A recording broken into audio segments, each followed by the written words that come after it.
പാപത്തിൻ്റെ ഉത്ഭവം. ആദി മാതാപിതാക്കൾ സർപ്പത്തിൻ്റെ പ്രലോഭന സ്വരത്തിന് ചെവി കൊടുത്തപ്പോഴാണ് ദൈവകൽപ്പന നിരസിക്കാനിടയായത്. തോട്ടത്തിലെ ഒരു വൃക്ഷത്തിൻ്റെയും ഫലം ഭക്ഷിക്കരുതെന്ന് ദൈവം കൽപ്പിച്ചിട്ടുണ്ടോ എന്ന ചോദ്യത്തോടെ വളരെ സൂത്രത്തിലാണ് പ്രലോഭകൻ സ്ത്രീയെ സമീപിച്ചത്. ഉൽപ്പത്തി 3:1. തോട്ടത്തിന് നടുവിൽ നിൽക്കുന്ന വൃക്ഷത്തിൻ്റെ ഫലം ഭക്ഷിക്കരുത്, അത് തിന്നുന്ന ദിവസം നിങ്ങൾ മരിക്കുമെന്ന് ദൈവം കൽപ്പിച്ചു എന്നവൾ സർപ്പത്തോട് പറഞ്ഞു.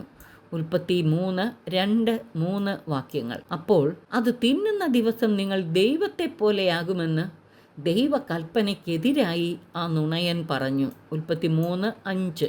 ഇപ്രകാരം പ്രലോഭന സ്വരത്തിന് ചെവി കൊടുത്തപ്പോൾ മനുഷ്യൻ ഇന്ദ്രിയങ്ങൾക്ക് താൽക്കാലിക സുഖം നൽകുന്ന പ്രലോഭനങ്ങൾക്കടിമയായി.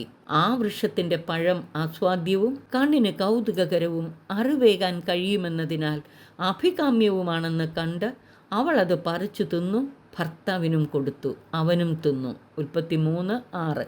അങ്ങനെ അവർ തിന്മയുടെ സ്വരത്തെ വിശ്വസിക്കുകയും ദൈവത്തെ അവിശ്വസിച്ച് തിന്മയ്ക്കടിമയാവുകയും ചെയ്തു. സർപ്പം പ്രലോഭകനായി പ്രത്യക്ഷപ്പെടുന്നുവെങ്കിലും പാപത്തിൻ്റെ പൂർണ്ണ ഉത്തരവാദിത്വം മനുഷ്യനിലാണ്. തിന്മയുടെ വശീകരണത്തിന് അടിമപ്പെടാൻ മനുഷ്യൻ നിർബന്ധിതനല്ലായിരുന്നു. നന്മയും തിന്മയും ശരിയായി വിവേചിച്ചറിഞ്ഞ് സ്വന്തം ഉത്തരവാദിത്വത്തിൽ നന്മ തിരഞ്ഞെടുക്കാനുള്ള കഴിവുകളായ വിവേകവും സ്വാതന്ത്ര്യവും ദൈവം മനുഷ്യന് നൽകിയിട്ടുണ്ട്.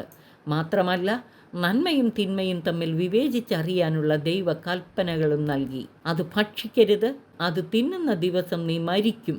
എന്നിട്ടും മനുഷ്യൻ അവിടുത്തെ കൽപ്പന ലംഘിച്ച് സ്വയം തിന്മയ്ക്കടിമയായി. എല്ലാം സൃഷ്ടിച്ചത് ദൈവമല്ലേ, പിന്നെങ്ങനെ തിന്മയുണ്ടായി എന്ന് നിരന്തരം ചോദിക്കുന്ന മനുഷ്യരുണ്ട്. തങ്ങൾ തന്നെയാണ് തിന്മയ്ക്ക് കാരണമെന്നവർ അറിഞ്ഞിരുന്നെങ്കിൽ. ദൈവ തിരുമനസ്സിന് വിരുദ്ധമായി മനുഷ്യൻ പ്രവർത്തിക്കുമ്പോൾ തിന്മ രംഗപ്രവേശനം ചെയ്യുന്നു.